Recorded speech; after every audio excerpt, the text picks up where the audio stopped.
Magandang gabi mga kaibigan. Ngayon, muling bubukas ang pinto ng mga lihim at hiwaga. Dito sa Sigaw sa Dilim, maririnig ninyo ang mga kwentong hindi basta kwento, kundi mga bulong ng gabi, mga sigaw ng mga nilalang na nagtatago sa anino. Kaya kung handa na kayong pakinggan, isara ang ilaw, suotin ang inyong headset, at sabay-sabay tayong lumusong sa dilim ng kwento ngayong gabi. Magandang araw po sa inyong lahat. Ngayong araw na ito, pakinggan po natin ang kwento ng buhay at pakikipagsapalaran ni Donnie. Sa murang edad, namulat siya sa hirap ng buhay nilang maglola. Dahil dito, nagagawa niyang sumama sa kanyang mga kabarkadang sinapaing at otep sa iba't ibang klaseng racket basta't may kita, pasok sa kanila. Isa sa madalas nilang gawin ay ang pangunguha ng itlog ng mga hantik o malalaki at mapupulang langgam na ibinibenta naman nila sa isang mayamang kababaryo na kilala sa hilig sa exotic foods. Sa tuwing makakahanap sila ng maraming itlog, tiyak na may pang-ulam at konting pera silang maiuwi. Pero isang araw, hindi nila alam na ang simpleng pagsunod nila sa utos ng matanda na kunin ang reyna at mga itlog nito ay ang siyang magdadala sa kanila sa sitwasyong delikado.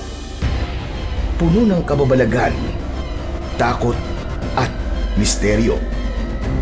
Isang aswang ang magpapakita kay Donnie at hihingin nito ang mutyang nakuha niya mula sa pugad ng mahiwagan langgam. Ano nga kaya ang tunay na kapangyarihan ng mutyang ito? Bakit ito hinahabol ng isang nilalang na handang pumatay para lamang makuha ito? Hanggang saan kaya ang kayang ipaglaban ni Donnie sa mutya? Kaya ba niyang ipagpalit ito para sa kaligtasan ng kanyang sarili at mga kaibigan? Ngunit bago po ang lahat mga idol, huwag po nating kalimutang mag-subscribe at i-hit ang notification bell sa aking YouTube channel na The Voice Addict at Apong Isaak para sa mas marami pang makapigil hiningang kwentong aswang at katatakutan mula sa mundo ng kababalaghan. Umpisahan na po natin ang kwento. Isang umaga, sa maliit na kubo sa gilid ng palayan, abala si Donnie sa pag-aayos ng bayong. 10 taong gulang lang siya, pero sanay na sa mga gawaing pangmatanda. Nakaupo siya sa papag, maingat na hinihila ang lubid at iniikot ito sa bunganga ng bayong. Sa tabi niya ay nakalapag ang patpat na gamit nila sa pangunguha ng itlog ng hantik. May konting bahid pa ng dagta mula sa huli nilang pag-akyat sa puno. Mula sa kusina, kumalat ang amoy ng kape na tinitimpla ng lola niya. Donnie, apo! Halika na! Kumain ka na muna ng pandesal bago ka umalis. Opo, Lola. Pero babaunin ko na lang po. Kakainin ko na lang po sa daan. Pagkasabi nito, isinabit niya ang bayong sa balikat at kinuha ang tinapay. Lumabas siya ng bakuran at nagsimula ng maglakad ng mabilis. Kahit nakapaalang, sanay na siya sa gaspang ng lupa at sa tusok-tusok ng damo sa kanyang dadaanan. Pagdating niya sa kanto, nakita niya ang 2 niyang kaibigan na naghihintay. Sila ay walang iba kundi sina Paeng at Otep.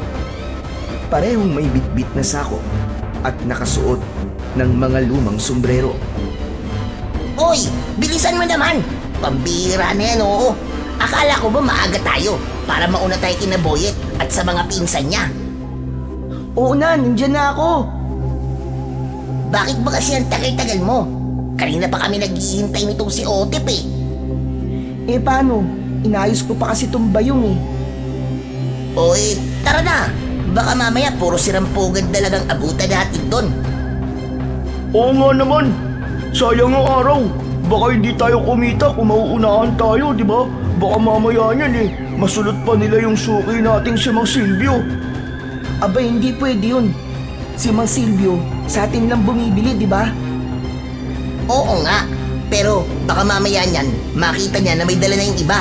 Baka sa kanila na bumili. Kaya nga, bilisan na natin. Tara na! Nagsimula na silang maglakad. Palabas ng baryo. Dumaan sila sa isang makitid at maputik na daan. Patungo sa bakuran ng isang maliit na bahay kung saan nagsisimula ang masukal na parte ng gubat. Habang naglalakad ang magkakaibigan, pinag-uusapan na nila kung aling pugad ng hantik ang uunahin at kung paano hahatiin ang kita kapag nabenta na nila ang mga itlog. Si Mang Silvio ang kanilang suki pagdating sa bentahan ng mga itlog ng hantik. Isa itong lalaking payat, may mahabang leeg at medyo hukot ang katawan. Kilala ito sa baryo nila na mahilig sa mga exotic na pagkain, lalo na sa mga itlog ng hantik. Ayon dito, pampalakas daw kasi ng tuhod ang pagkain na yun. Basta't maganda ang kalidad ng itlog at hindi durog, tiyak na bibilhin niya sa halagang magugustuhan na ng mga bata. Nagpatuloy sila sa paglalakad hanggang sa makarating sa bungad ng gubat. Doon na sila nagsimulang tumingala sa mga puno. Sinusuyod ng tingin ang bawat sanga kung may nakabitin bang pugad ng hantik. May ilan silang nakita pero halos lahat ay wasak na. Halatang may nakauna na sa kanila. Ako po, sinasabi ko na nga ba at naunahan na naman tayo eh. Pambira talaga yung Boyet na inoo. Panira talaga ng diskarte. Palagi na lang tayong ginagaya sa mga racket natin. Oo nga, dati hindi naman yan pumupunta rito eh. Simula nang makita tayong kumikita sa pagbebenta ng itlog ng hantik, bigla na lang sumusulpot. Ang masama pa niyan, parang sinasadya tayong unahan. Kahapon lang, halos lahat ng pugad sa kabila ng ilog, inubos nila, di ba? Nakakaasar na nga eh. Hindi man lang makaisip ng ibang diskarte. Parang palaging nananadya. Visit siya. Ay oo, sinabi mo pa. Tandaan niyo dati, nung nag-iipon tayo ng baon ng nyog para ibenta sa mga maguling, aba, ilang araw lang, namumulot na rin sila. Ay oo, tanda ko yun. Di ba, binabaan pa nila yung presyo, kaya naagaw nila yung suki natin? Oo. Tapos naghanap tayo ng ibang pagkakakitaan, di ba? Namulot tayo ng mga itinatapong troso sa ilog.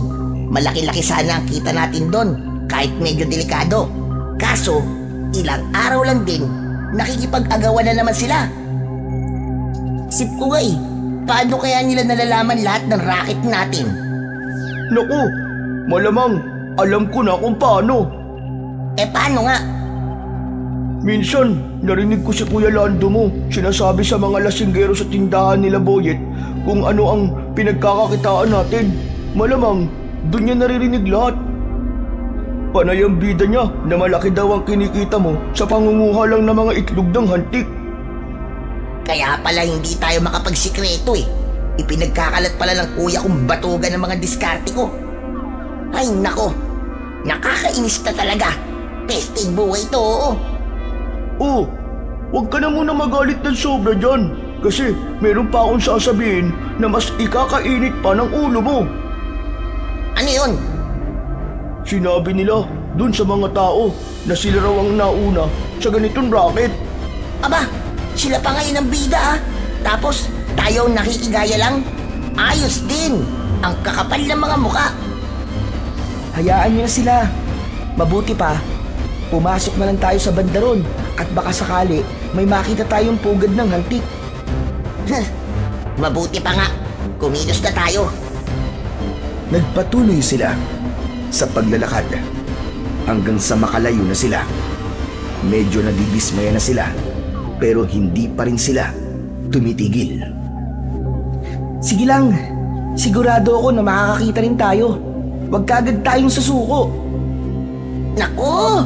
Kapag hindi talaga tayo kumita ngayon, sasapakin ko na talaga yung pagmumukha ng boyit na yon. Huwag na, Paing. Hindi naman natin kailangan makipagbasagan ng ulo eh. Oo nga naman, Paing. Tsaka baka masumbong ka pa sa barangay at ikaw pa ang mapagalitan. Ikaw rin. Napailing na lang si Paing nang marinig ang sinabi ng kanyang mga kaibigan. Kaya naman, wala na siyang nagawa kundi ang maglakad na lamang ng maingat dahil may mga malalaking ugat ng puno ang nakausli sa lupa. Kailangan nilang maging maingat sa paglalakad para hindi sila matisod. Patuloy pa rin sila sa pagmamasid at pagsipat sa mga puno hanggang sa napansin ni Donnie ang isang puno ng mangga na may nakabitin na malaking pugad sa itaas. Ayun o! May pugad! Agad na tumingala ang dalawa niyang kaibigan at tinignan ang tinuturo niya. Napangiti sila nang makita ang pugad ng hantik. Malaki ito, hugis bilog na medyo pahaba. Gawa ito sa pinagdikit-dikit na tuyong dahon at pinatigas ng dagta at laway ng langgam. Makapal ang gilid at may maliit na butas sa ibabang parte at doon labas-masok ang mga hantik. Tignan nyo! Swerte tayo sa isan to! Sigurado, malaki at bumbu pa! Kunin na natin! Teka! Sino palang aakyat ngayon? Aba, tignan nyo naman. Mataas yung puno, oh. Hindi yan abot ng panungkit natin. Oh, ako na kahapon ha. Kayo naman ngayon. Tadtad pa ako ng kagat eh. Halos magdamag akong nagkamot kagabi. Ang kati-kati kaya. Sandaling natahimik ang tatlo. Tumingin si Paing kay Otep. Otep, ang mabuti pa ikaw na. Ikaw ang pinakamagaling umakyat, di ba? Ay naku, sige na nga, ako na. Walang problema sa akin yan. Basic. Pagkasabi nito ay may inilabas ang bata mula sa kanyang bulsa. Ito ay isang maliit na bote na may lamang malinaw na likido. Teka. Ano yan? Pangontra to sa mga kagat ng langgam. Hey, pangontra? Paano naging pangontra yan eh? Mukhang tubig lang naman yan eh. Gagana ba yan? Gagana to. Kasi binili to ng nanay ko sa isang sikat na albularyo doon sa kabilang bayan. Kapag ipinahid mo daw to sa iyong katawan, hindi ka nakakagatin ng anumang hayop o kaya ng insekto. Aba, patingin nga ako niyan. Kinuha ni Paing ang maliit na bote. Binuksan niya ito at dahan-dahang inamoy. Alam mo, tama si Donnie. Mukhang tubig lang naman to eh. Baka naloko ng albularyo ang nanay mo. Hala kayo, huwag niyong pagtawanan to. Mahal pa nga to nabili ni nanay eh. Tinakas ko lang kasi alam kong makakatulong to sa atin sa pangunguha ng itlog tapos pagtatawanan niyo lang, salbahay kayo ah. Sorry tol, hindi pa kasi kami nakakakita ng pangontra sa mga langgam eh. Pero sige nga, subukan mo para makita natin kung gagana nga yan. Talagang susubukan ko to. Ayoko magaya sa'yo na puro kagat ang mukha at katawan. Ang yabang naman ito. Eh paano kung hindi yan gumana?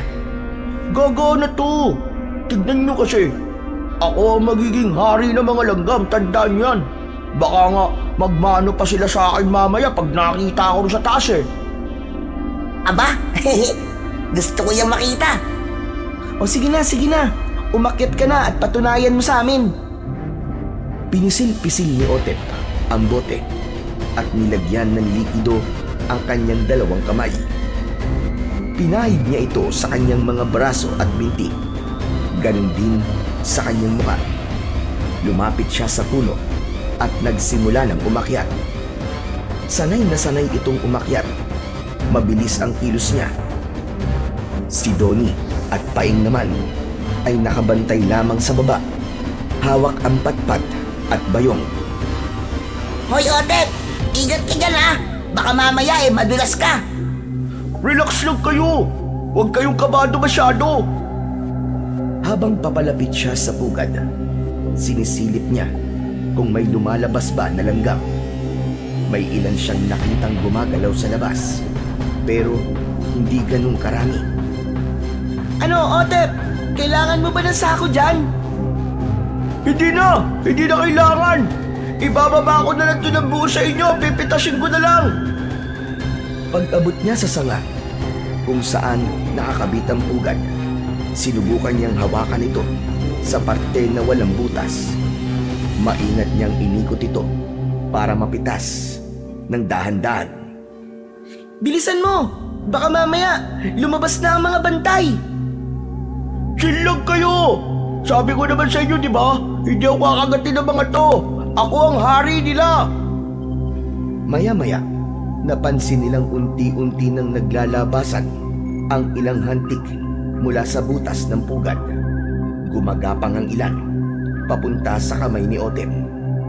Ngumisi si Otep na wala ngang kumagat sa kanya.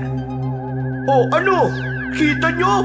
Sabi ko na sa inyo hindi nila ako kakagatin Ang galing, di ba? Oo nga, no. Ang galing nga. Ayos na ayos yan. Sa wakas ay nakuha na niya ang pugad. Maingat niya tong ibinaba. Inabot kay Paing na agad inilagay sa bayong. Ayos. Buo pa at walang kasira-sira. Sulit to. Siguradong bibili ni Mama Silvio to ng mahal. Talagang bibili niya yan ng mahal. Tiba-tiba tayo kung palaging ganyan na makukuha natin ngayong araw. Tama ka. Kaya nga mamaya, pag may nakita tayo ulit na pugad, ikaw ulit ang aakyat. Walang problema yun. Di ba sabi ko nga sa inyo, hari ako ng mga langgam. Ama, ikaw na lang muna ngayon para magtuloy-tuloy ang pagiging hari mo. Nagtawanan silang tatlong magkakaibigan at muli nang naglakad.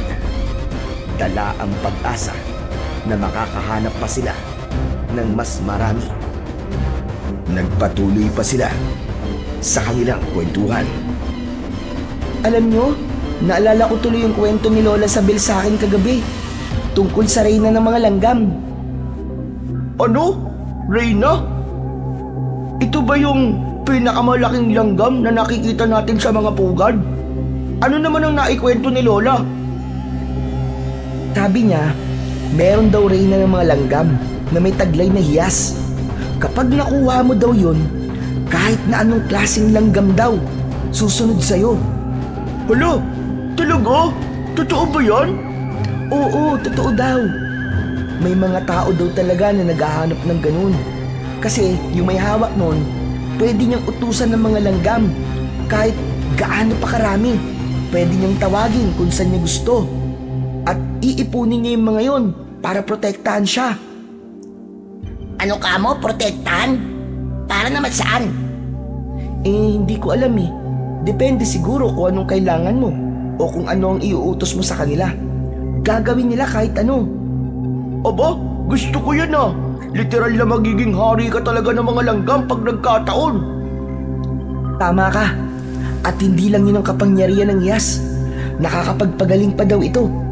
Kapag natuklaw ng ahas o nakagat ng anumang masamang hayop, ilalapat mo lang yung hiyas dun sa sugat. Tapos, gagaling na kagad.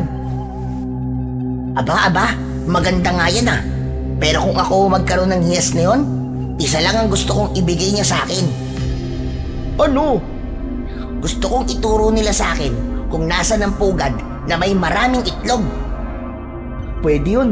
Tapos, hindi ka rin nila kakagatin kasi ang tingin ng mga langgam sa'yo, isa ka sa kanila. Meron ba talagang ganon?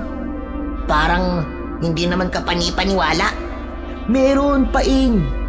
Nako, kung nakita mo lang yung mukha ng lola ko kagabi, mapapaisip ka rin talaga eh. Kung ganon, alam ba ni Lola kung saan tayo makakakita ng ganon? Baka wala pang nakakakita ng ganon eh. Mahirap daw talaga kasing makakita nun. Di daw madalas nagpapakita ang pugad ng reyna na yun. Ganon ba? Nako, saka na lang ako maniniwala. Kapag may nakita na tayong hiyas. Bahala ka kung ayaw mo maniwala. Pero sinasabi ko na sa'yo, hindi gumagawa ng kwento ang lola ko.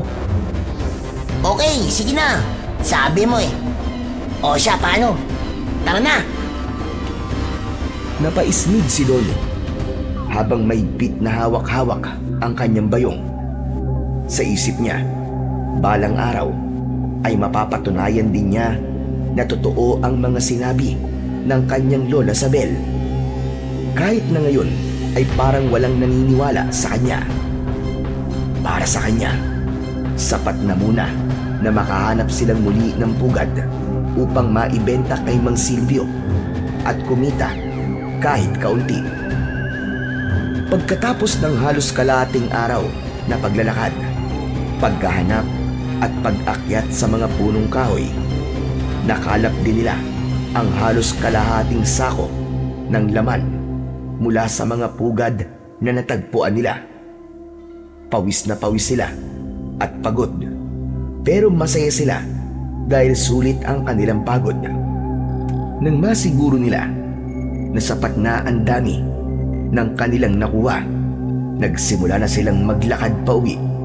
Dala ang pag-asang makakahanap pa sila ng mas marami sa susunod na lakad nila. Bumalik na sila sa baryo at agad ding dumiretso sa bahay ni Mang Silvio. Matatagpuan ang bahay na yon sa dulo ng baryo at nakatago sa likod ng sagingan. Malaki at matibay ang bahay. Gawa sa matitibay na kahoy at pader. May malawak na balkonahe na may upuan na yari sa ratan, at sa gilid nito ay nakasabit ang ilang mamahaling paso na puno ng mga magaganda at bihirang makita na halaman. Sa bakuran, nakaparada ang isang bagong modelo na motorsiklo at isang tricycle na ginagamit niya sa kanyang negosyo. May maliit at luma din siyang kamalig sa likod na hindi niya pinapalapitan sa kahit na kanino. Kilala si Mang Silvio sa baryo bilang isa sa may pinakamatagumpay na kabuhayan. Bumibili at nagbibenta siya ng iba't ibang produkto mula sa mga magsasaka. Ngunit sa kabila ng kanyang kayamanan ay wala siyang pamilya. Mag-isa lang siyang naninirahan sa magarang bahay nito. Tao po! Tao po, Mang Silvio! Tao po! Naku, malas. Wala pa yatang tao ah. Meron yan. Para namang hindi ka pa sanay sa matandang yon. Maya-maya nga ay bumukas na ang pinto. Lumabas si Mang Silvio. Mabilis na napunta ang tingin niya sa dala nilang bayong na may lamang sako sa loob. Aba, mukhang marami kayong nakuha. Opo. Halos kalahating araw po kami naghanap eh. Magaling naman kung ganun. Halika kayo, pumasok kayo rito sa balkon. Maupo muna kayo dyan. Sumunod naman ang tatlo at umupo sa malapad na upuang ratan. Pumasok ang matanda sa loob at bumalik dala ang ilang malinis na lalagyan. Binuhos niya ng dahan-dahan ang mga itlog mula sa sako. Kumuha siya ng ilan, pinagmasdan ng mabuti, sinisipat-sipat pa sa araw. Inikot sa kanyang daliri. Parang may hinahanap sa bawat piraso. Ano kayang ginagawa niya? Aba, malay ko. Hindi nakapagpigil magbulungan ang dalawa habang si Mang Silvio naman ay abala pa rin sa pagsusuri. Paminsan-minsan ay lumalapit pa ito sa gilid ng balkonahe para masilayan ng mga ito sa liwanag ng araw. Nakita rin nila na inaamoy pa ito ng matanda bago ilagay sa iba pang lalagyan. Teka, ba't niya kaya inaamoy ano? Shh! Huwag kayong maingay. Baka mamaya marinig pa kayo Ilang sandali pa, lumapit na sa kanila si Mang Silvio. Magagandang mga nakuha niyo mga bata. Pero konti lang kasi ang malalaki. Kaya heto ang bayad ko. Naglabas siya ng pera at iniabot yun kay Donnie. Nadismaya sila sa perang ibinayad nito. Hindi yun ang inaasahan nilang matanggap. Teka lang po, Mang Silvio. Bakit po kaunti lang po ang bayad nyo? Madami po yung itlog Oo nga naman po. Tapos sigurado pa kaming walang mga basag yan dahil iningatan po namin ng sobrang pagkuha sa mga yan. Mga bata, alam niyo kasi, maraming supply ngayon May nakauna na sa inyo. At yung bayad na ibinigay ko sa inyo, pareho lang din sa presyo na ibinigay ko sa kanila. Ganito rin karami yung nakuha nila. Pero hayaan nyo, kapag hindi sila nakapagbigay sa akin, babalik sa dating presyo ang mga itlog at babayaran ko kayo ng mas malaki. Siyempre, kayo ang suki ko. O heto pa idagdag nyo na dyan, pagmerienda nyo. Iniabot niya pa ang ilang pirasong barya bilang dagdag. Ngumiti siya sandali. Tapos pumasok na ito sa loob ng kanyang bahay. Nagkatinginan silang tatlo. Tapos ay napayuko at napalabi. Itinago ni Donnie ang pera sa kanyang bulsa. Naglakad na sila palayo sa bahay. Sino kaya ang nakauna sa atin, ano? Abay, sino pa ba? Di sila Boyet. Pwisit talaga. Sigurado ko sila yun. Inunahan na naman tayo ng unggoy na yun. Alam nyo, gigil na talaga ako dun Umanda siya sa akin pag nakita ko siya. Malilintikan talaga siya. Sumusobra na siya Nananadya talaga Kaya nga.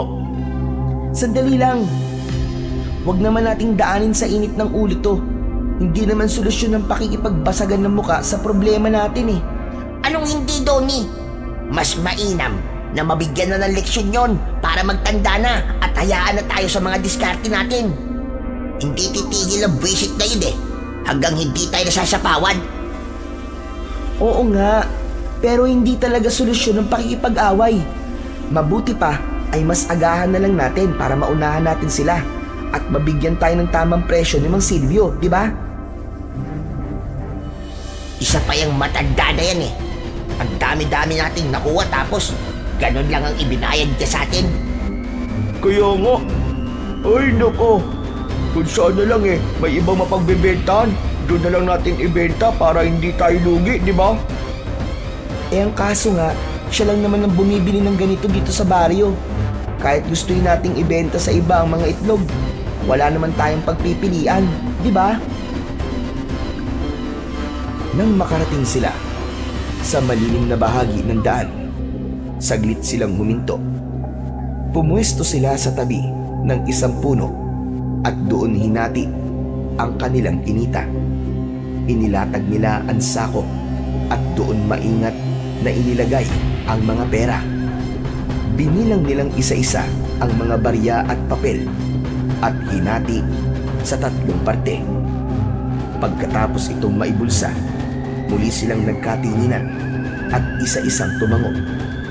Isang tahimik na senyales na tapos na ang hatian at maaari na silang magpatuloy sa paglalakad pauwi. Kinagabihan ay mahimbing na natutulog si Mang Silvio sa kanyang maluwag at maayos na silid. Sa gitna ng kanyang pagtulog, nagsimula siyang managinip. Naglalakad siya papasok sa loob ng isang gubat. Hindi niya alam kung paano siyang nakarating doon. Ngunit patuloy lang siyang naglakad hanggang sa makarating siya sa harap ng isang malaking puno ng balete.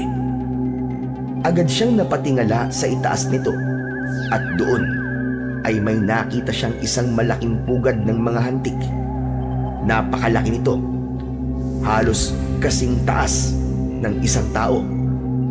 Hindi siya nag-atubiling umakyat sa puno at gamit ang panungkit ay inabot niya ang pugad hanggang sa malaglag ito sa lupa. Pagbagsak nito, biglang naglabasan ang napakaraming mga hantik, malalaki at tila handang makipaglaban. Ang ilan pa nga sa kanila ay pinalibutan ang pugad. Bumaba si Mang Silvio sa kabila ng tapang at dami ng mga nakikita niyang langgam ay hindi siya natakot. Alam niya na may mahalagang bagay siyang makukuha sa pugad na yon. Binugaw niya ang mga langgam at maya-maya pa ay lumabas na nga ang reyna nito. Makintab ang katawan nito, kasing laki ng isang kamao ng tao, at sa bibig nito ay may bagay na kumikislap. Mabilis niyang nilapitan ang reyna at pinatay ito. Kinuha niya ang iyas mula sa bibig ng insekto at tinitigan ito ng matagal. Labis siyang natuwa habang pinagmamasdan ang hiyas. Itatago na sana niya ang hiyas sa kanyang bulsa nang bigla siyang sugurin ng mga malalaki at matatapang na mga langgam. Kinagat nila siya sa binti, sa braso at sa leeg, at sa bawat kagat, unti-unti siyang nanghina hanggang sa bumagsak siya sa lupa at doon siya namatay. Bigla siyang nagising, hingal na hingal at pawis na pawis. Pambihira! Bisit na panaginip yun ah! Ngunit makalipas ang ilang segundo, bigla siyang napangiti. Ang panaginip na yun, sigurado ko, itinuturo niya sa akin kung saan makikita ang hiyas. Kailangan kong makuha yun, kahit na ano pa ang mangyari. Muling sumilay ang kakaibang ngiti sa kanyang muka. Alam ko na kung ano ang gagawin ko para magtagumpay. Tumayo siya mula sa kama at lumapit sa kanyang aparador. Binuksan niya ang isang drawer at kinuha ang maliit na kahon na yari sa bakal. Maingat niyang binuksan ito at mula roon ay inilabas niya ang ilang lumang litrato ng kanyang ama at ina. Tinitigan niya ang mga ito ng matagal, saka nagsalita. Konting panahon na lang, muli na tayong magkakasama at wala nang makakapigil sa atin. Itinaas niya ang mga litrato na halos idikit na niya sa kanyang muka. Gagawin ko ang pangako ko sa inyo. Hahanapin ko yung mutya ng reyna ng mga langgam. Alam ko, yun lang ang tanging paraan para mabubuhay kayo ulit. Pagkatapos nun, unti-unting nagbago ang kanyang anyo. Tumalim ang kanyang mga ngipin. Naging mapula ang kanyang mga mata at naging itim ang kulay ng kanyang balat. Bumaba ang kanyang mga kuko at gumalaw ang kanyang katawan na parang hayop. Ang dating anyo nito na isang ordinaryong matanda ay napalitan ng isang nakakatakot, nakakakilabot at mapanganib na itsura. Si Mang Silvio ay isang aswang na handang gawin ng lahat. Matagpuan lamang ang mutya. Matapos yun, naglakad siya papunta sa likod ng bahay. Huminto siya sa harap ng kanyang lumang kamalig. Maingat niyang binuksan ang pintuan. Agad niyang naamoy ang isang mabahong amoy. Sa loob, may mga lalaking nakagapos ang mga kamay at paa. May busal ang kanilang mga bibig at nakatingin sa kanya. Isa sa mga ito ang hinila niya at dinala sa gitna.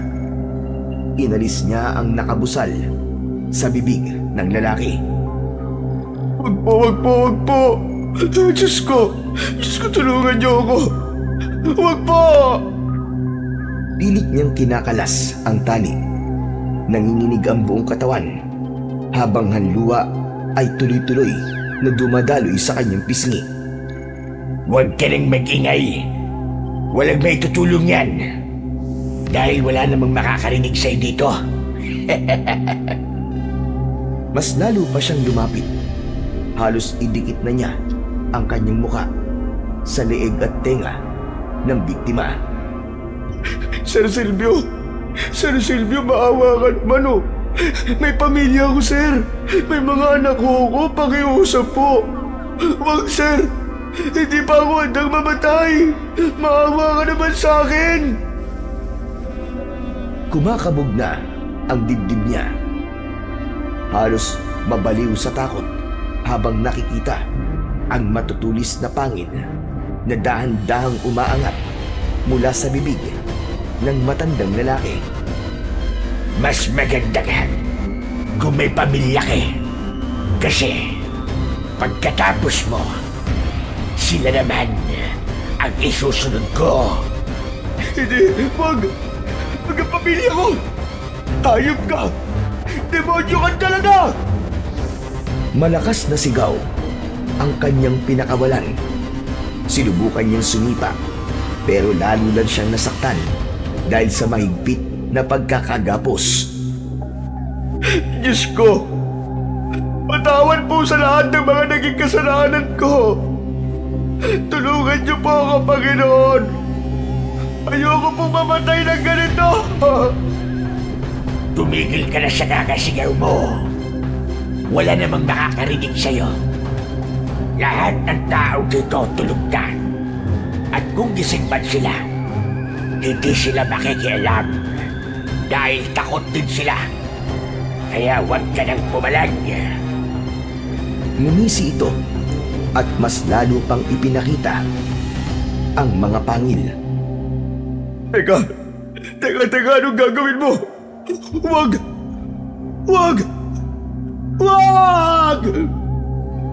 Biglang isinubsob ng halimaw ang kanyang muka sa leeg ng biktima.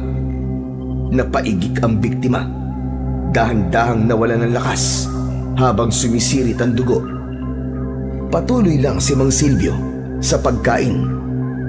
Wala siyang pakialam sa panginginig at paghina ng kanyang biktima hanggang tuluyan na itong mawalan ng buhay.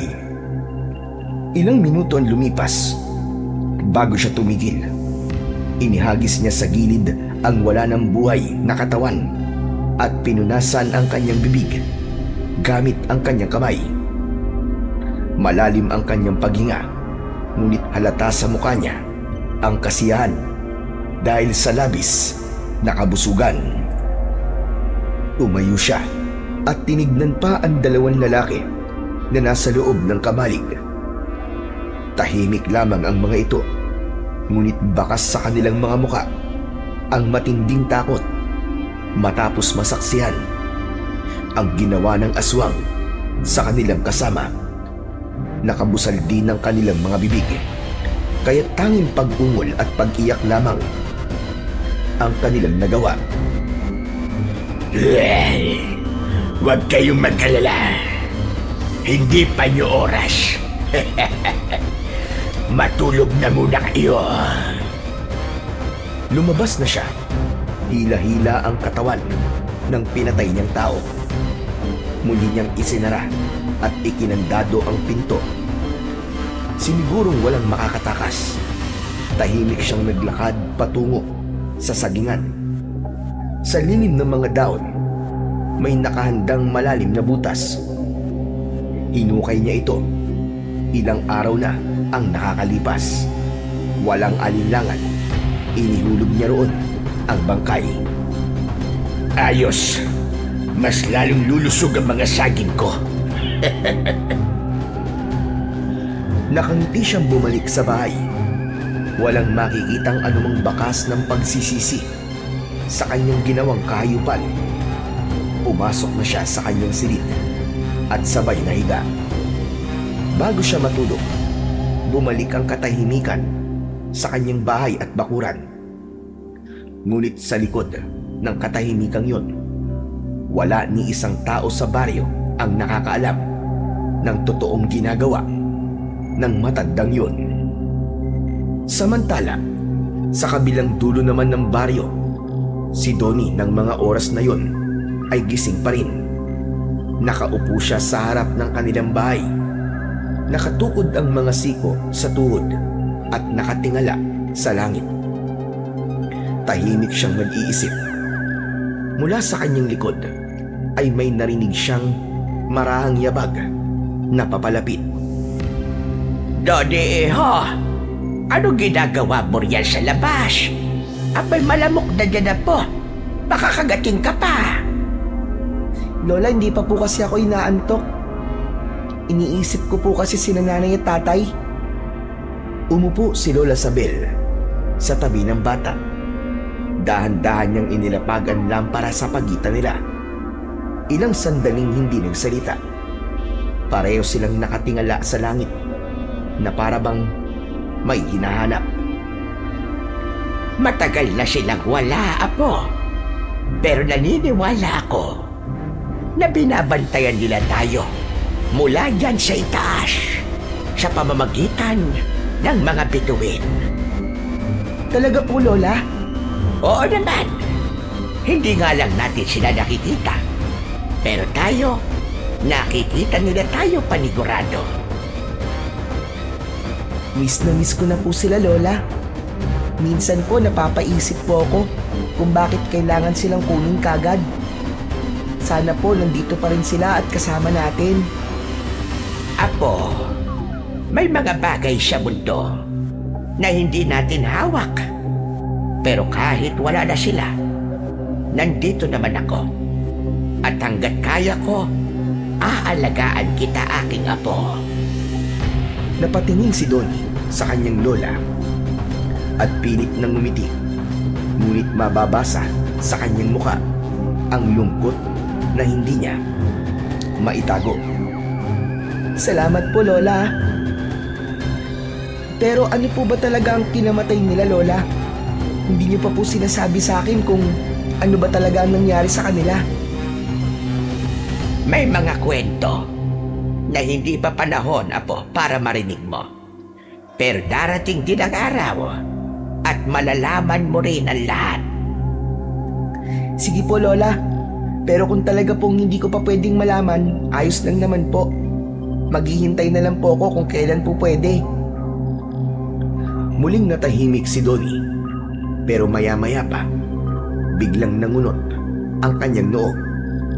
Oh, bakit naman biglang naging ganyan ang mukha mo, Apo? Iniisip ko lang po kasi, Lola, kung posible bang mabuhay po ulit ang mga patay. Biglang kumunot ang noo ng matanda nang marinig ang tanong na yon mula sa kanyang apo. Bakit mo naman naitanong yan, Apo? Ewan ko po. Minsan kasi naiisip ko lang, baka po merong paraan o bagay na makakapagbuhay sa mga patay. Para po makasama at makilala ko po ang mga magulang ko. Hay nako, por Diyos, por santong batang ito. Ano pa yung hinihiling mo, Apo? Huminga ng malalim si Lola Sabel at dahan-dahang umiling. Huwag mong subukan, Apo. Delikadong mga ganyang bagay. Hayaan mo na lang kung nasaan na ang mga magulang mo. Hindi tama na muli mo silang bubuhayin.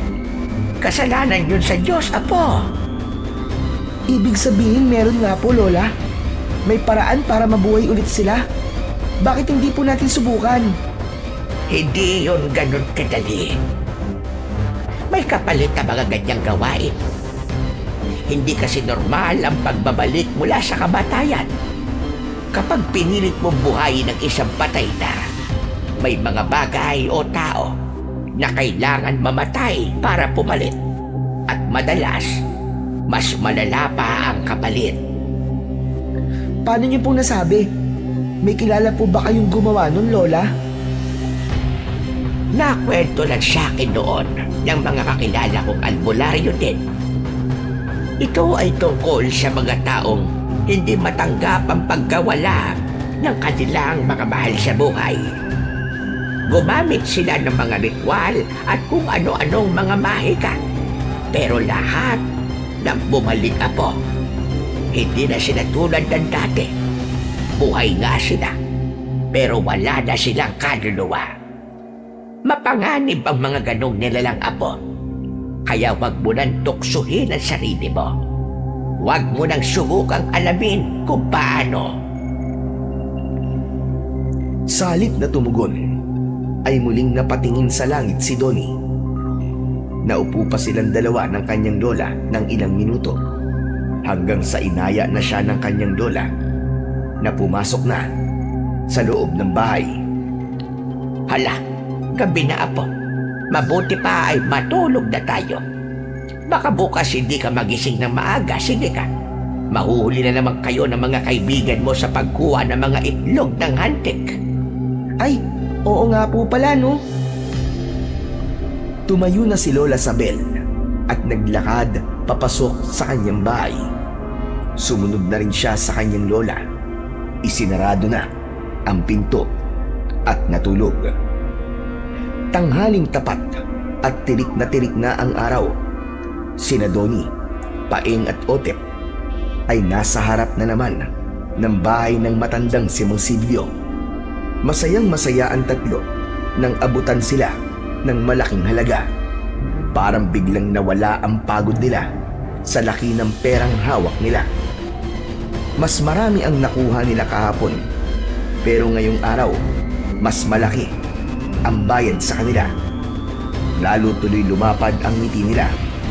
Pero sa likod ng ngiti ni Donnie, nagtaka kung bakit ganun. Pero agad namang nagpaliwanag ang matanda. Wala kasing dinala ngayon yung kakompetensya nyo na si Boyet.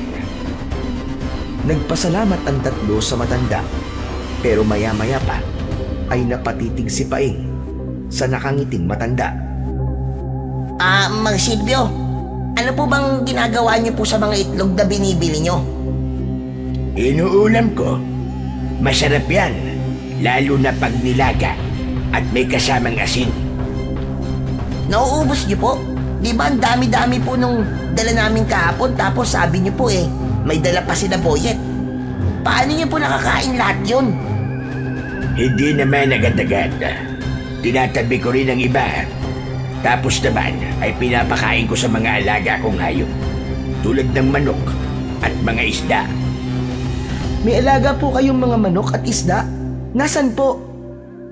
Kayo talaga mga bata kayo. Ang dami niyong tanong. Basta meron akong bukid kung saan may pinapaalagaan akong mga manok at isda. Basta wag na kayo masyadong madaldal. Ang importante, binabayaran ko naman kayo na maayos. Nagkibit balikat ang tatlo. Tumango na lang sila sa sinabi ng matanda. Wari galit ito. Hindi na sila masyadong nag-isip kung totoo o hindi. Basta may kita sila. Pagkatapos ng usapang yon, ay biglang nagbago ang tono ni Mang Silvio. Ay sandali nga pala. Bigla akong naalala. May papagawa pala ako sa inyong tatlo. Napatingin ng tatlo sa matandang lalaki. May gusto kong puntahin nyo. Isang lugar kung saan matatagpuan ang isang kakaibang pugad ng mga hantik. Ano po, Mang Silvio? Kakaibang pugad ng mga antik? May kinuhang ballpen at papel ang matanda mula sa kanyang bulsa. Pagkatapos ay iginuhit niya ang isang malaking bagay na parang bilog na may mga butas na nakakabit sa isang puno. Agad na namangha ang 3 bata. Wow! Ang laki naman yan, Mang Silvio. Ganyan po ba talaga kalaki yan? Anong klaseng langgam ang nakatira dyan, higante? Hindi naman higante. Pero mahiwaga ang mga langgam na yon. Kakaiba sa lahat ng mga langgam na makikita nyo. At ang mga itlog nila, mahalaga para sa akin. Medyo nag-alangan ang 3. Halata sa mukha nila na parang natatakot sila sa laki ng pugad na nakikita nila sa papel. Hindi po ba delikado yun? Baka po kagatin kami. Umiling ang matanda, pero may kakaibang kislap sa kanyang mga mata. Makinig kayo. Bibigyan ko kayo ng malaking pera kapalit niyan. Mas malaki pa. Triple ng binibigay ko sa inyo. At hindi lang yon. Bibigyan ko pa kayo ng maraming saging para sa mga pamilya nyo. Naku paano kaya to? Natatakot po talaga kami at saka... Hindi ko na kukunin ang mga paninda ni Boyet. Kayo na lang ang kukunan ko. Kung sakaling pumayag kayo, salo ko sa inyo. Nanlaki bigla ang mga mata ni Napaeng at Otep. Sa isip nila, malaking bagay yun dahil hindi na sila makikipagkompetensya pa kay Boyet. At isa pa, ay magandang ganti na nila ito sa sutil na kalaro. Promise po ba yan, Mang Silvio? Hindi na kayo bibili kay Boyet kahit kailan? Oo naman. Basta gawin nyo ng maayos ang ipapagawa ko sa inyo. Madali lang naman yun. Parang dati lang. Kukunin nyo mga itlog, pero may dagdag lang. Kailangan yung kunin ng buhay ang reyna nila. Bakit po? O pati po ba yun? Kinakain nyo rin? Hindi. Basta kunin nyo. Kailangan ko yun. At buhay dapat. Natigilan ang mga bata, pero maya-maya, pumayag na rin sila. Sige po, payag na po kami, Mang Silvio. Tumango ang matanda, at dahil pumayag na ang mga bata, muli siyang gumuhit sa papel. Iginuhit niya ang tila isang mapa na magsisilbing gabay upang matagpuan nila ang puno ng balete kung saan matatagpuan ang mahiwagang langgam na sinasabi niya. Pagkatapos nilang mag-usap, tiniklop ng matanda ang papel at iniabot yon kay Donnie. Mag-iingat kayo. At huwag nyo sanang sasabihin kahit kanino ang gagawin nyo. Lalo na sa mga matatanda sa baryo. O maski sa lola mo, Donnie. Nagkakaintindihan ba tayo? Opo, Mang Silvio. Nagpaalam na sila kay Mang Silvio at nagsimulang maglakad palayo sa bakuran nito. Tulad ng kanilang nakagawian, dumiretso sila sa silong ng puno. Umupo sila ng maayos at inilabas na nila ang pera na ibinigay ng matanda. Binilang nila ang kabuuang halaga nito at pagkatapos ay maingat na hinahati-hati yon ayon sa kanilang napagkasunduan. Nang matapos, naghiwa-hiwalay na muna sila. Si Donnie, imbis na diretso umuwi, ay dumaan muna sa isang maliit na talipapa ni Aling Ising para bumili ng maiulam nilang maglola. Habang abala sa pagpili ng bibilhin, narinig niya ang pinag-uusapan ng ilang tao na naroon. Pinagkwekwentuhan nila ang pagkawala ng 3 magsasaka sa kabilang baryo. Ayon sa mga narinig niya, ilang araw na raw na hindi umuuwi ang mga ito at walang nakakaalam kung nasaan ang mga ito. Nanlamig ang kanyang pakiramdam. Noon lang niya narinig na may ganung pangyayari pala sa kanilang lugar. Habang patuloy sa pagkwekwentuhan ang mga tao, iba't ibang haka-haka ang nasagap niya. May mga nagsasabi na maaaring aswang daw ang may kagagawan. Aswang? May aswang na po dito sa baryo? Walang sumagot o pumansin sa kanya. Nagpatuloy sila sa kanilang kwentuhan. May mga nagsabi na baka may mga sindikato nang nakapasok sa kanilang baryo at nangingidnap ng mga tao. Pero may nagsabi din na baka may personal na dahilan ang pagkawala ng mga magsasaka. Marahil ay may nakaaway o kaya naman ay may tinatakasan. Ngunit mas marami ang naniniwala sa teoryang yon dahil may mga nagpapatunay na ang mga magsasakang yon ay magulang pagdating sa pera. Natahimik si Donnie, ngunit sa lahat ng narinig niya, ang teorya tungkol sa aswang ang pinakatumatak sa kanyang isipan. Mabilis niyang tinapos ang kanyang pamili. Binayaran niya ang mga kailangan at dali-daling umalis sa tindahan. Hawak-hawak niya ang supot na pinamili. Patakbo siyang umuwi sa kanilang bahay. Pagdating niya sa kanilang bahay, ay agad niyang nakita ang kanyang lola na namumulot ng balat ng niyog. May naamoy din siyang nilulutong ginataang gulay mula sa kusina. Oh, nandito ka na pala, Apo. Mano po, Lola? Kaawaan ka ng Diyos, iyo. Oh, ano ba yan dala mo? Bumili po ako ng kalahating kilo ng manok. Heto po, oh. Apa, bakit bumili ka pa? Sana sinabi mo na lang sa akin na gusto mo pala ng manok. Eh di sana yun ang niluto ko. Ayos lang po, Lola. Malaki po ang kinita ko ngayong araw kaya bumili po ako. Sana'y iniipon mo na lang yung mga kinikita mo, Apo. Wala naman pong problema, Lola. May naitatabi naman po ako eh. Hayaan niyo na po akong bumili paminsan-minsan ng maiulam po natin. Ay nako, Dodi. Hindi mo kailangang gumastos para sa ulam. Ako nang bahala sa lahat ng kailangan natin dito sa bahay. Alam ko naman po yun, Lola Sabel. Pero gusto ko lang po talaga makatulong kahit papano po. Eh kung ganun, edi salamat. Pero Apo, uulitin ko ha. Hindi mo obligasyon yon. Opo, Lola. Pero po, mas masarap po kumain pag alam kong may ambag din po ako. Niyakap siya ng kanyang Lola Sabel ng mahigpit. Inabot ng matanda ang dala niyang karne. Masaya siya sa kabaitang pinapakita sa kanya ng kanyang apo. O siya, halika na. Malapit naman na akong makaluto. Itong dala mo, aadobohin ko na lang mamaya para sa hapunan natin, hane.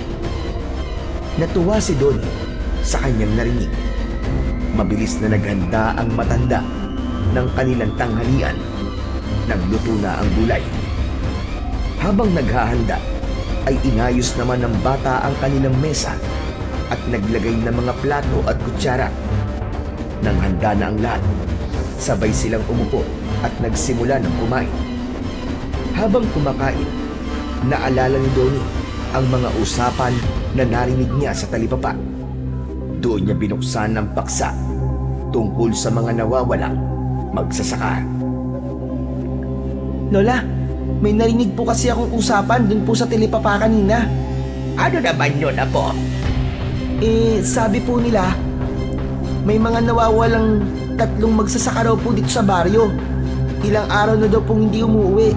Kanya-kanya nga po sila ng paliwanag kung bakit nawawala po ang mga magsasaka eh. Alam ko na ang tungkol dyan, Apo. Talaga po? Bakit hindi niyo po sinasabi sa akin, Lola? Hindi ko kagad sinabi sa'yo kasi ayoko namang matakot ka. Tsaka, wala pa namang malinaw na dahilan kung bakit sila nawawala.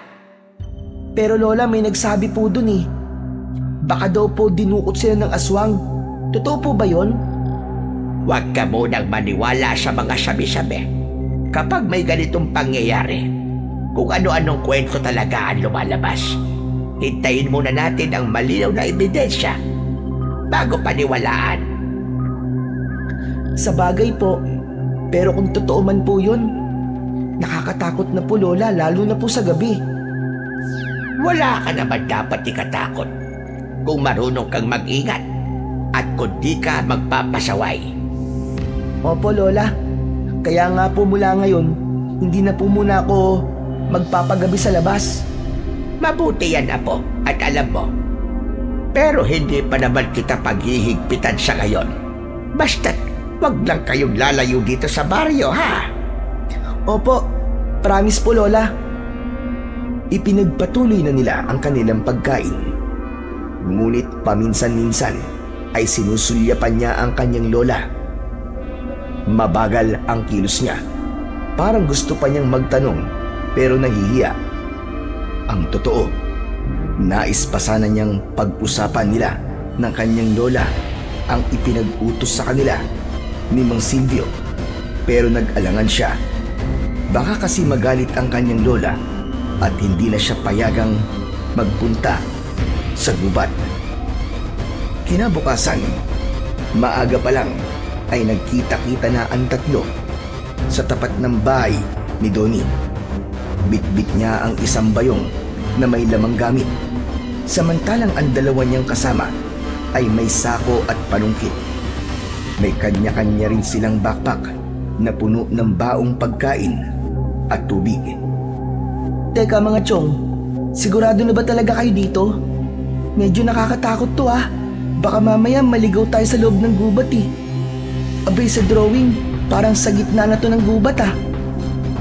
Ay sus, ngayon ka pala duwag. Hindi tayo maliligaw no? Kaya nga may mapa tayo eh. Kaya nga naman, Donnie, saka wag kung ano-ano ang iniisip mo. Ang dapat mong isipin, yung kikitain natin kapag nagawa natin ang gusto ni Mang Silvio. Ang dami nating magagawa sa pera na yon, di ba? Kapag nakuha natin yun, bibili ako ng bagong tsinelas at shorts. Iinggitin ko talaga si Boyet. Ako naman, bibilang ko ng bagong tabo at timba si nanay. Basag na kasi yung gamit namin sa poso eh. Tsaka, mag-aambag ako sa pambili ng bigas. Eh ikaw, Donnie, aanhin mo ang perang makukuha mo. Ako? Bibili ako ng laruan na matagal ko nang gusto. Tapos yung sobra, ibibigay ko kay Lola para pambili ng gatas o kaya kape. Nakangiti sila habang ipinagpapatuloy ang paglalakad. Sa unang bahagi ng gubat ay maliwanag pa, pero habang tumatagal, tila dumidilim kahit alam naman nilang maaga pa. Minsan ay may naririnig silang mga kaluskos, pero kapag lumilingon sila ay wala naman silang makitang kung anuman. Makalipas ang 2 oras, sa wakas ay natanaw na nila ang isang napakalaking puno ng balete. Halos hindi nila masukat ang laki nito mula sa kanilang kinaroroonan. Ngunit ang mas ikinagulat nila ay nang makita nga nila ang pugad ng langgam. At tulad nga ng sabi ng matanda, halos kasing taas nila ang pugad. Grabe! Totoo pala yung sinabi ni Mang Silvio. Oo nga, ang laki. Ang dami ring antik. Tignan nyo, ang lalaki talaga. Halos namutla si Otep nang makita kung gaano karami ang gumagapang sa buong puno. Mula sa ugat hanggang sa pinakataas ng puno. Ang dami nga!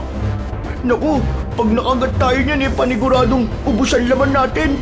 Umuwi na lang kaya tayo. Akala ko ba itong si Donnie lang ang duwag? Bakit pati ikaw dinadaga na, Otep?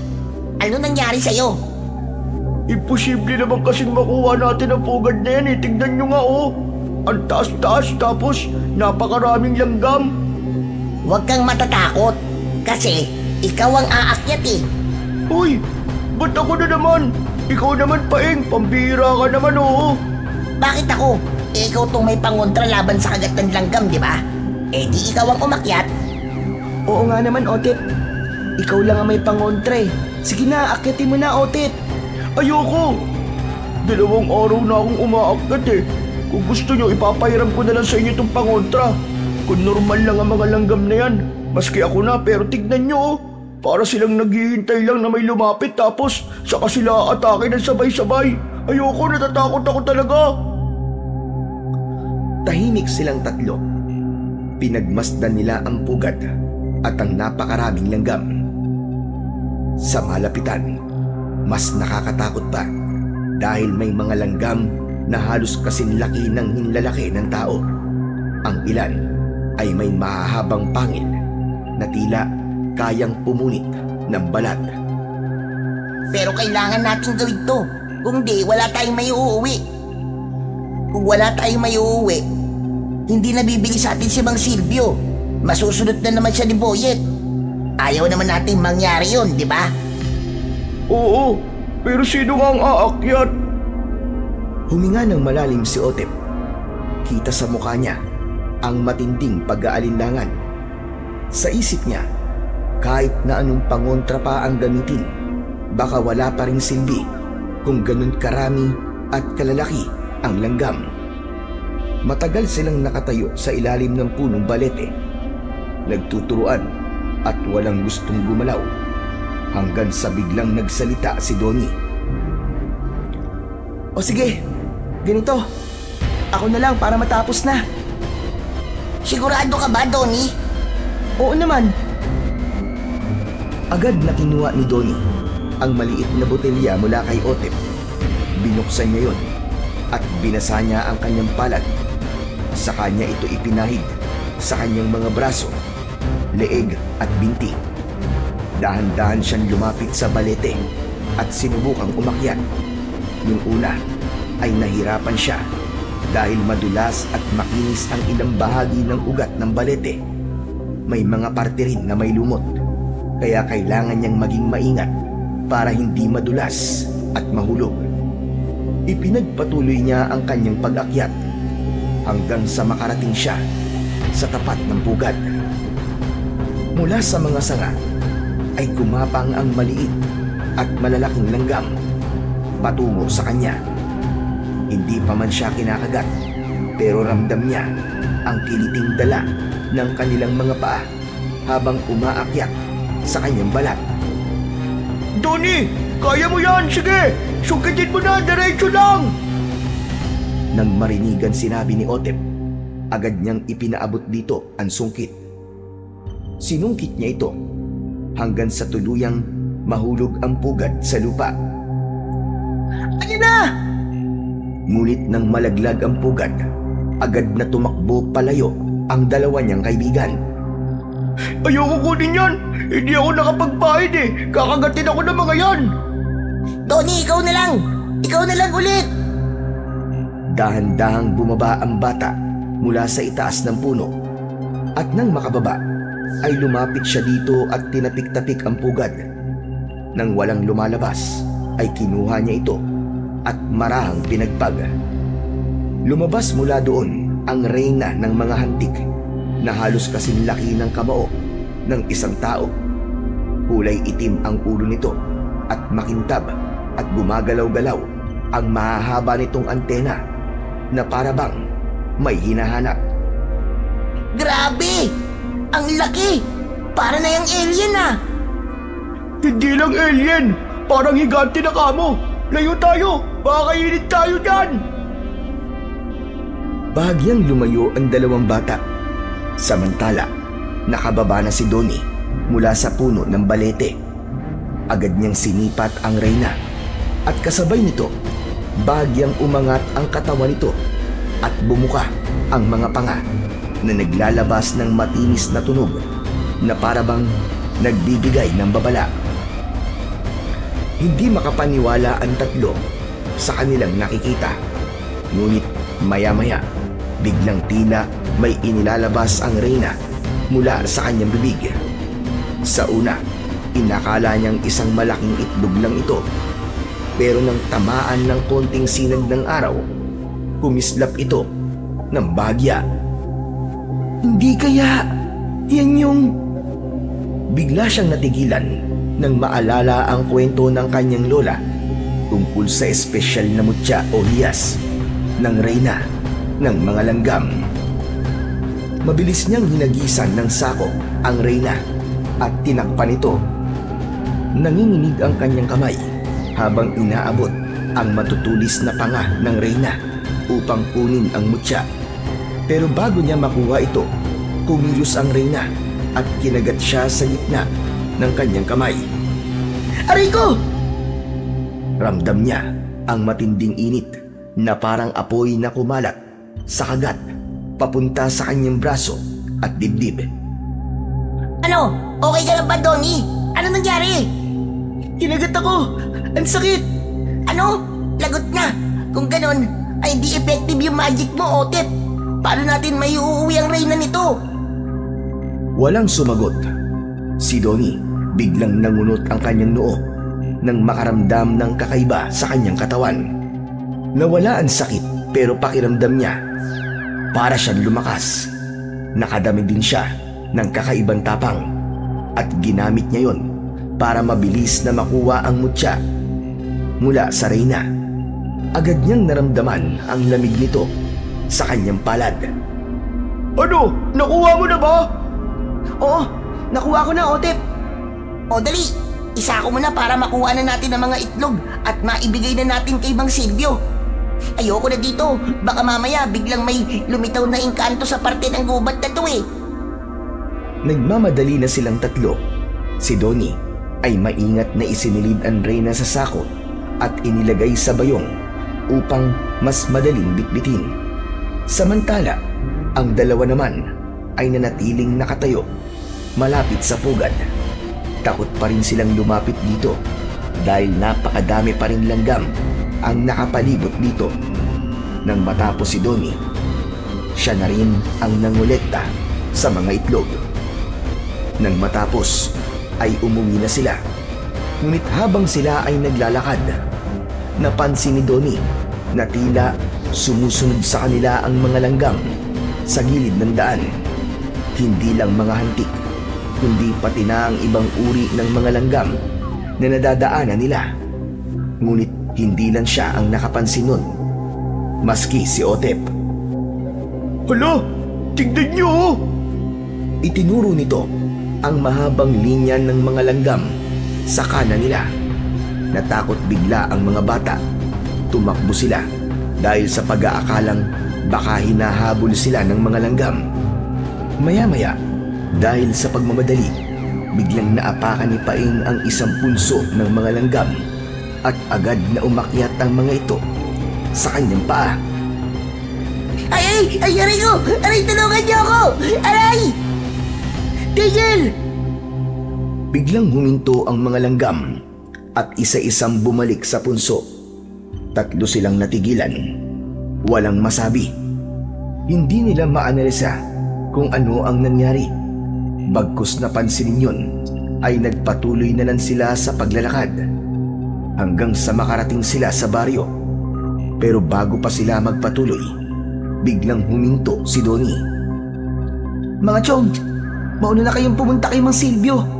Kailangan ko munang umuwi. May kailangan lang akong gawin sa bahay namin. Ha? Bakit naman? Mamaya mo na gawin yun. Tara na! Hayaan mo na, Otep. Baka naman sumakit ang tiyan niyan. Alam mo na. Ah, ganun ba? O sige na nga. Pero ganito, kung hindi ka makakasunod kagad, kami na lang ni Pare Paing ang mag-aatid sa'yo ng parte mo, ha? Ayos, salamat. Susunod na lang ako kung kaya ko, ha? Nagpatuloy sa paglalakad sina Paing at Otep papunta sa bahay ni Mang Silvio, habang si Donnie naman ay nagmamadaling umuwi. Pagpasok sa bahay, mabilis niyang isinara ang pinto at mga bintana. Naupo siya sa isang sulok. Mahigpit na hawak ang bulsa niya kung saan nakatago ang mutya. Mula sa kusina ay lumitaw si Lola Sabel at nakita ang kanyang apo na parang may malalim na iniisip. Nakita rin niya ang mga nakasarang bintana at pinto. Donnie, apo! Abay, ano nangyari? Hindi agad sumagot ang bata. Pinilabas niya mula sa kanyang bulsa ang mutya at ipinakita ito sa kanyang lola, na nang makita ito ng matanda ay nanlaki ang mga mata. Sandali lang. Yan ang... Aba, apo! Saan mo nakuha yan? Nakuha ko po yan sa gubat. Sa pugad po ng reyna ng mga hantik. Hindi. Ba't mo kinuha yan, apo? Alam mo ba delikado yung ginawa mo? Ano ba nangyari? Paano? Ikikwento ko po sa inyo lahat, Lola. Pero huwag sana po kayong magagalit, ha? Ikinuwento ni Dolly ang lahat mula sa utos ni Mang Silvio hanggang sa makita na nila ang pugad. Isinalaysay niya kung paano siya umakyat at kung paano niya nakuha ang mutya sa panga ng reyna ng mga langgam. Pati na ang kakaibang kilos at asal ng mga langgam. Apo, hindi basta-basta yan. Isa yan sa bihirang hiyas na may kakaibang kapangyarihan. Ang may hawak niyan ay kayang pasunurin ang lahat ng uri ng langgam. Kaya sila tumigil lang inutusan mo sila.